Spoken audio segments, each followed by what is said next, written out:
Stitch பண்ணக்குள்ள நிறைய problems face பண்ணுறீங்களா chewing மிஷினில்? உங்களுக்கான சொல்யூஷன் இந்த வீடியோவில் எக்ஸ்பிளைன் பண்ணுறேன். Basics of sewing episode 12. First correction பார்க்கலாமா?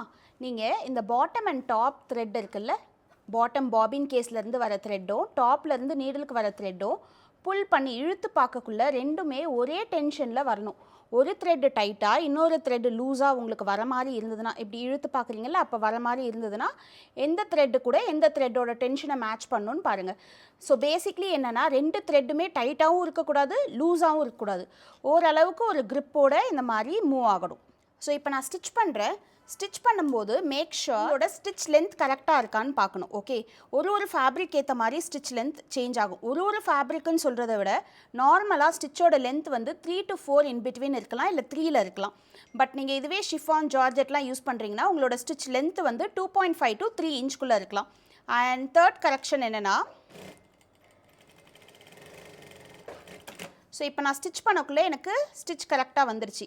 உங்களுக்கு ஸ்டிச் பண்ணக்குள்ளே டாப்பில் இருக்கிற த்ரெட்டில் வந்து லூஸ் வருது அப்படின்னா நீங்கள் பாபின் கேஸில் இருக்கிற த்ரெட்டை வந்து செக் பண்ணணும். பாட்டமில் இருக்கிற த்ரெட்டில் வந்து லூஸ் வருது அப்படின்னா நீங்கள் டாப்லேருந்து வருது இல்லை நீடலுக்கு, இந்த த்ரெட்டோட கரெக்ஷன் வந்து கரெக்டாக இருக்கான்னு பார்க்கணும். அதை எப்படி அட்ஜஸ்ட் பண்ணுவீங்கன்னா, இங்கே இருக்குது பாருங்கள் த்ரெட் டென்ஷன். இந்த த்ரெட் டென்ஷன் வந்து ரொம்ப லூஸாகவும் இப்படி ஓப்பன் ஆகக்கூடாது. இந்த ஸ்பூலு எனக்கு 2 இருக்கும். ஸோ இது வந்து ரொம்ப லூஸாகவும் இருக்கக்கூடாது. இந்த இடத்துல ரொம்ப லூஸாகவும் இந்த த்ரெட்டு வரக்கூடாது. அட் த சேம் டைம் ரொம்ப டைட்டும் பண்ணிடக்கூடாது, இங்கேயே கட் ஆகிடும். ஸோ கரெக்டான லெவலில் இருக்கணும். நீங்கள் புல் பண்ணக்குள்ளே ரொம்ப லூஸாகவும் வரக்கூடாது, ரொம்ப டைட்டாகவும் வரக்கூடாது. அதை வந்து நீங்கள் செக் பண்ணிக்கணும். ஸோ இதுக்கு வந்து மெஷர்மெண்ட்டுன்னு எதுவுமே கிடையாது, பேஸ்ட் ஆன் த எக்ஸ்பீரியன்ஸ் தான்.